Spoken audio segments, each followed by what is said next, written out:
ఇక్కడ అన్ని ప్లాట్లలో మామిడి శ్రీగంధం చెట్లతో అద్భుతంగా ఉంది. ల్యాండ్ అప్రిషియేషన్, ఫ్రీ మెయింటెనెన్స్, పండ్ల తోటల తాలూకా ప్రయోజనాలు, డబుల్ బెనిఫిట్ ఆఫర్ తో సిర్లసీమ 2. దాదాపు ఒక 15-20 రోజుల నుంచి 4 నుంచి 5 రోజులకు కూడా నీళ్లు రాని పరిస్థితి ఉంది. ముఖ్యంగా ఈ నెల రంజాన్ మాసంలో ఈ యొక్క పరిస్థితి అనేది చాలా దురదృష్టకరము. ఈ 5 సంవత్సరాల నుంచి ఈ కడప నియోజకవర్గ శాసనసభ్యుడు ఈ కడపలో నీటి సమస్యను తీర్చడంలో విఫలమైనాడు. నిన్న ఖలీల్ నగర్కి వెళ్తే ఇంత స్కేర్ సిటీలో ఇప్పుడు నీటి పైపుల మరమ్మత్తు అంటూ ఎలక్షన్స్కి 50 రోజుల ముందు కంప్లీట్గా రోడ్లు తవ్వేసి ఇళ్లలోంచి సామాన్య పౌరులు బయటికి రాని పరిస్థితిలో ఈ యొక్క కడప నగరాన్ని ముంచెత్తుతున్నాడు. ఈరోజు ఆ పక్కన చూస్తే కృష్ణా సర్కిల్ దగ్గర నుంచి ఆ పక్కన పోతే మొత్తం ఎవరిని ప్రశాంతమైన జీవితం లేకుండా మొత్తం తవ్వకాలు చేసిన ఈ ఘనత ఈ యొక్క అధికార పార్టీ ఈరోజు ఖలీల్ నగర్లో కూడా దాదాపు 100 కుటుంబాలు ఇళ్లలోంచి బయటికి రాని పరిస్థితులు చేసేశారు. వాళ్ళకి కనీసం 5 రోజుల నుంచి నీళ్లు రావట్లేదు.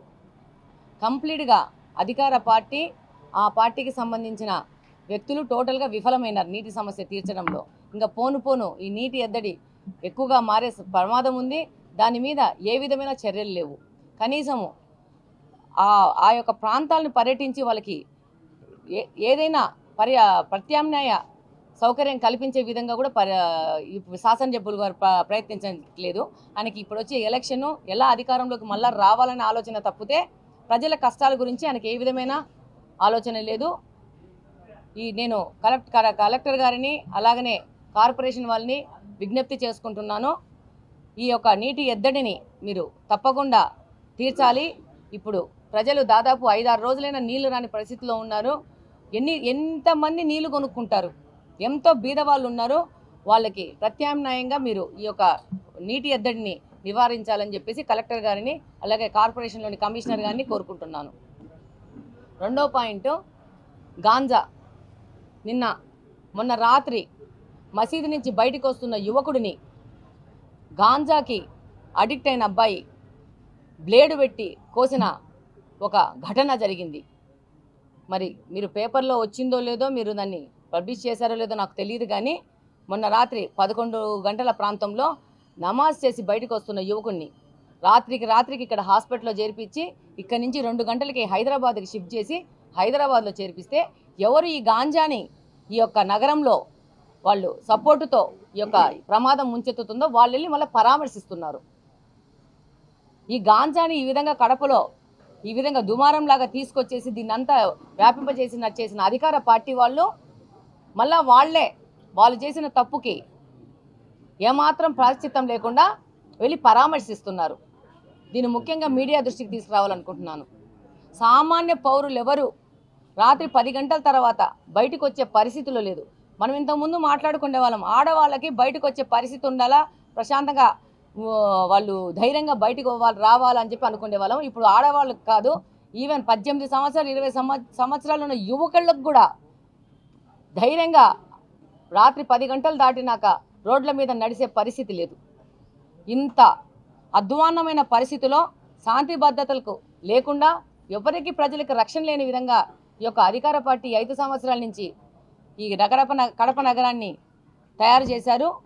దీన్ని మీ దృష్టికి తీసుకురావాలనుకుంటున్నాను. మూడవది, మేబీ మీరు తీసుకుంటారో లేదో నాకు తెలియదు, కానీ ఇప్పుడే విన్నాను, ఆగస్టులో లక్షిత అనే అమ్మాయిని పులి చంపిందన్నారు.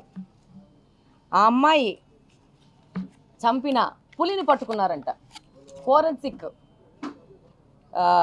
టెస్ట్ల ప్రకారము తిరుమలలో లక్షిత ఆగస్టులో చనిపోయిన అమ్మాయిని పులి చంపితే ఫోరెన్సిక్ ల్యాబ్లో పెట్టి పులిని పట్టుకున్నారంట. కానీ 5 సంవత్సరాల క్రితం చనిపోయిన వివేకానంద రెడ్డి గారి సంబంధించిన హంతకులను మాత్రము పట్టుకోలేకపోతున్నారు.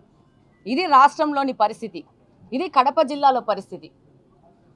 6 పులులను పట్టుకున్నారంట, బోనులో వేశారంట. అందులో 4వ పులి యొక్క ఆనవాళ్ళు మ్యాచ్ అయినాయంట. కాబట్టి ఆ పులి హంతకుడో అని నిర్ధారించినారు 6 నెలల్లో మన ఆంధ్రప్రదేశ్లోని పోలీసులు, అటవీ శాఖ అధికారులు. కానీ 5 సంవత్సరాల క్రితము దారుణంగా ఆయన్ని ఏ విధంగా చంపారో నాకైతే తెలియదు, కానీ అలాంటి హత్యకు సంబంధించిన దానికి తోడ్పడిన వాళ్ళని మాత్రం ఈ రోజు వరకు పట్టుకోలేదు. మోడల్ కోడ్ ఆఫ్ కండక్ట్ ఫోర్స్లోకి వచ్చింది, కానీ వైసీపీ వాళ్ళకి మాత్రం మోడల్ కోడ్ ఆఫ్ కండక్ట్ ఫోర్స్లోకి వచ్చినట్లేదు. తెలుగుదేశం పార్టీ ఎన్నికల ప్రచారం లేకపోతూ ఉంటే అధికారులు తీవ్రమైన ఆంక్షలు, పర్మిషన్ల పేర్లతో ఒక ఇంటికి పోయి ఓటు అడగాలంటే కూడా ఎన్నికల ఆంక్షలు పెట్టి పర్మిషన్ తీసుకోవాలంటున్నారు. అదే వైసీపీ వాళ్ళు యథేచ్ఛగా రోడ్లో 10-15 వెహికల్స్ పెట్టి కాన్వాయ్ లాగా పోయి పూలు జల్లుకుంటూ డప్పులు కొట్టుకుంటూ యథేచ్ఛగా తిరుగుతున్నారు. వాళ్ళకి ఎన్నికల నిబంధనలు వర్తించవా అని జిల్లా ఎన్నికల అధికారిని ప్రశ్నిస్తూ ఉండండి. మోడల్ కోడ్ ఆఫ్ కండక్ట్ వచ్చిన తర్వాత ఏ విధమైన ఆంక్షలు పెట్టినప్పుడు అవి అన్ని రాజకీయ పార్టీలకు అందరికీ కూడా సమానంగా వర్తింపజేయాలని చెప్పి డిమాండ్ చేస్తూ ఉండా.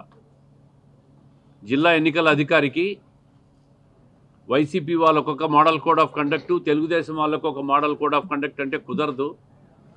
సమానంగా నిష్పక్షపాతంగా పనిచేయండి. మీరు పర్మిషన్స్లో కానీ ర్యాలీస్ అడిగినా కానీ వెహికల్ పర్మిషన్లు కానీ ఏవైనా కూడా మేము కూడా ఎన్నికల నిబంధనలకు లోబడే అడుగుతాం. అవతల పార్టీ కానీ మా పార్టీకి కానీ సమానంగా చేయాలి. మీరు ఈరోజు జిల్లా ఎన్నికల అధికారి కలెక్టర్ కూడా మీటింగ్ పెట్టాడు. ఆ మీటింగ్ కూడా మేము అటెండ్ అవుతాం.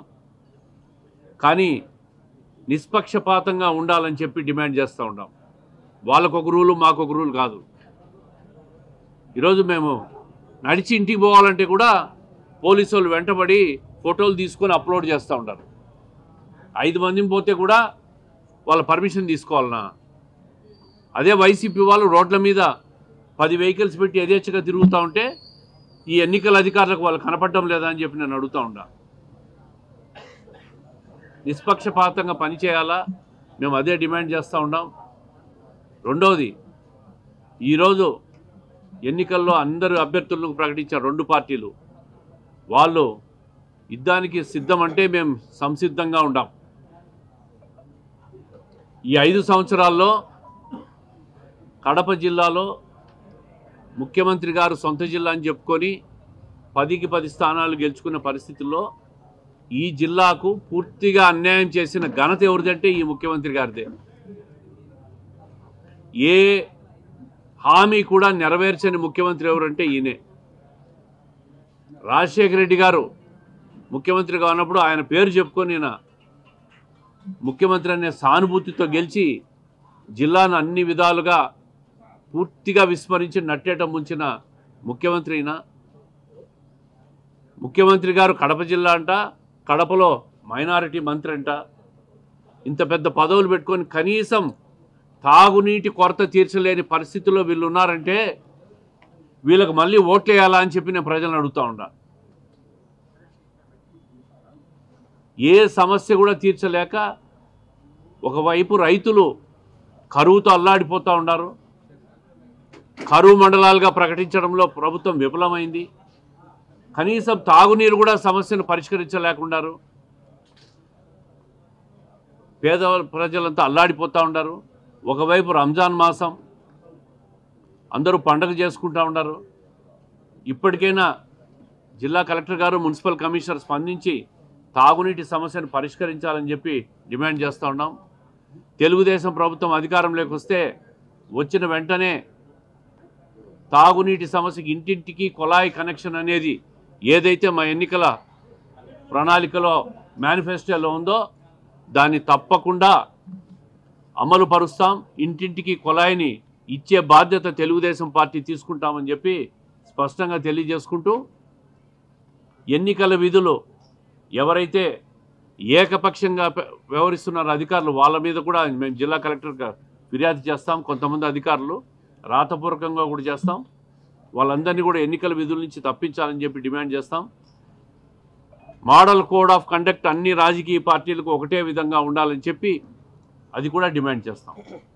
వాళ్ళు ఎవరు లేరు. కొంతమంది వాలంటీర్లు ఏకపక్షంగా వ్యవహరించే వాళ్ళ మీద రాతపూర్వకంగా కూడా మేము కంప్లైంట్ చేస్తాం. వాళ్ళే కాదు, అధికారులు కూడా కొంతమంది జిల్లాలో కొంతమంది ఏకపక్షంగా వ్యవహరిస్తున్నారు. వాళ్ళ మీద కూడా రాతపూర్వకంగా ఫిర్యాదు చేస్తాం. ఏదైతే ఫిర్యాదు చేస్తాం అది కూడా మేము ప్రెస్కు రిలీజ్ చేస్తాం.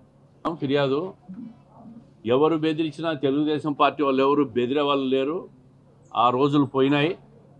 వాళ్ళ బెదిరింపులకు భయపడే వాళ్ళు ఎవ్వరు లేరు ఇక్కడ. ఏది ఏమైనా ఎక్కడైనా బెదిరించినట్టు ఆధారం దొరికితే మాత్రం జిల్లా ఎస్పీకి ఎన్నికల కమిషన్ కూడా ఫిర్యాదు చేసి నగర బహిష్కరణ చేయమని కూడా డిమాండ్ చేస్తాం. మరిన్ని వీడియోస్ కోసం ఛానల్ ని సబ్స్క్రైబ్ చేయండి. లేటెస్ట్ అప్డేట్స్ కోసం వాట్సాప్ ఛానల్ ని ఫాలో చేయండి. అండ్ లింక్ డిస్క్రిప్షన్ లో ఉంది.